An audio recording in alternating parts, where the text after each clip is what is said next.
What up guys, welcome to Slush World, and I wanted to do this video kind of like sharing with you guys how I ended up in this like unconventional world or unconventional community.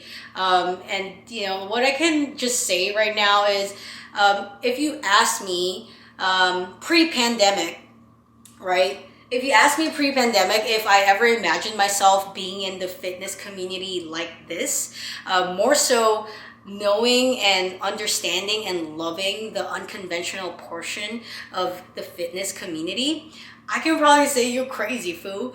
And like, I wanted to share with you guys today, like how I even ended up here and why it's still kind of like a weird feeling for me, like, you know, just feeling like, what? Like, this is like the community I'm part of now. And so, yeah, let's get to it.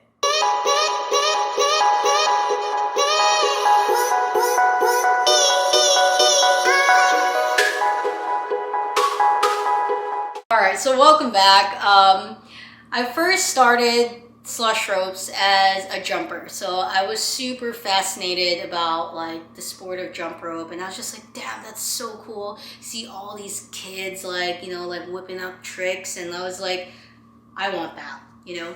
And at that time I was trying to solve a problem, which is how heavy I was, and I had to find, I don't know if you guys saw a YouTube video that I did a few months ago, but I talk about that a lot, like what I did to kind of like shift my perspective, and it's something that you guys should watch in case you guys haven't seen it.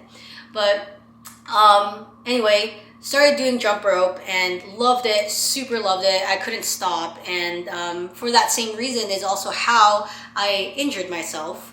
I feel like I injured myself like permanently, but pretty much I jump every single day, at least 3 hours. Injured my foot. I didn't know how to listen to my body, and here we are today. I'm actually just an injured person trying to move. And so this is when rope flow came in, and I was like, damn, like that's cool. Like there's like a section, you know, that where you use ropes that I don't have to jump. Like, what a great idea that is. Like, because my foot is not handling right now. And so that whole idea of like, let's just not jump the rope was like, that was gold for me. I was like, yeah, let's do that.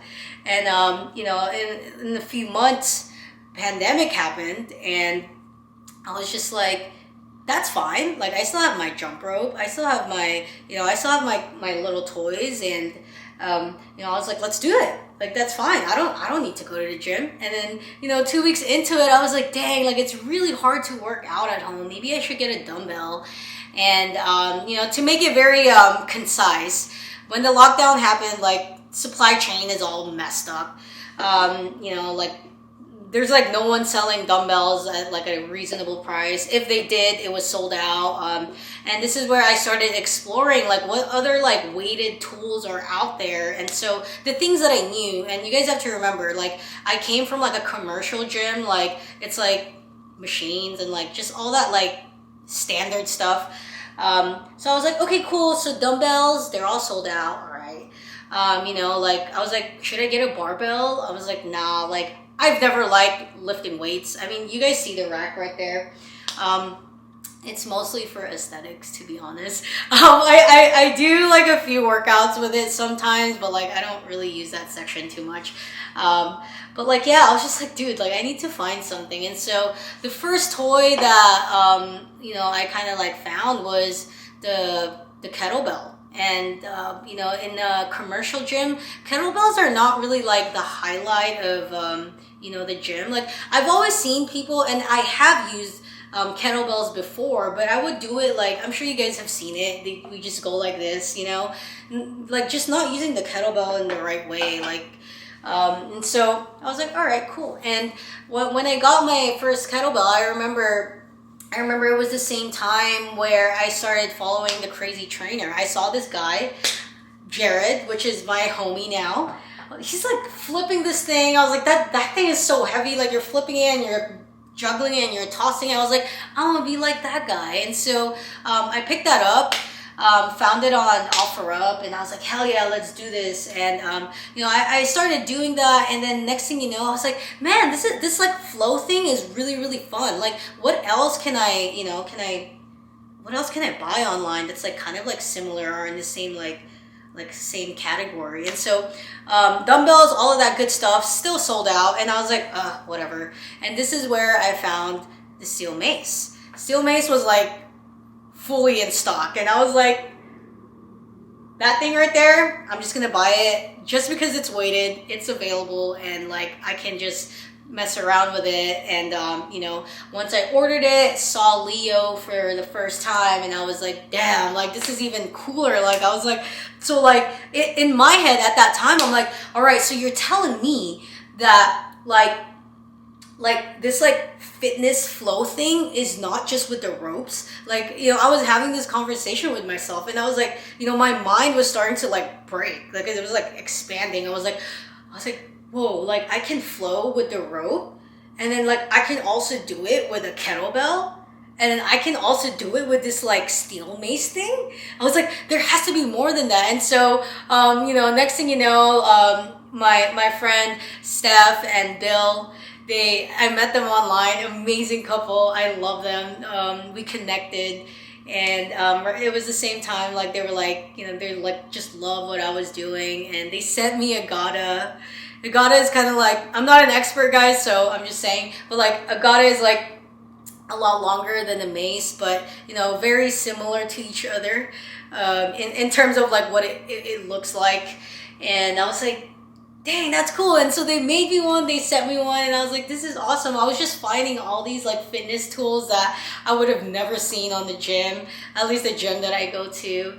And then you know, like little by little, like my addiction to finding like flow toys was just growing. And so yeah, that's kind of like how I ended up here. And to be honest, one thing that I can share with you guys is like, it's really cool to kind of like go out of your comfort zone. So if your main thing is like the mace, or if your main thing is a rope like me, you know, exploring other tools, like other toys. I like to call them toys just because it's like, it feels like play.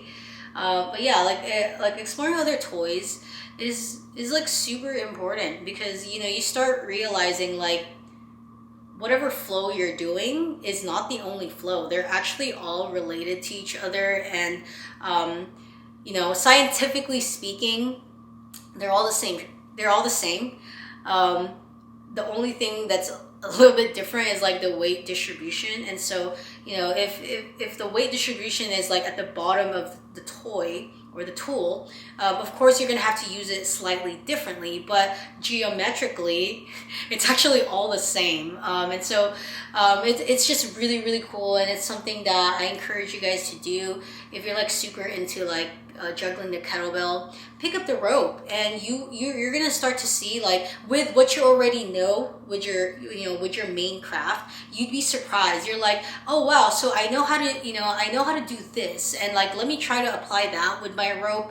Or maybe vice versa, like, you know how to do like some sword swings with your mace, and pick up the rope and try to imitate that movement, and you'd be surprised. You know, you are going to be swinging the rope side to side, and you know, you're going to be like, wow, I can actually do this, and I didn't know that I could already do that. And so yeah, hopefully, you know, this story you know, is something that you guys enjoyed hearing. And yeah, I'll see you guys soon.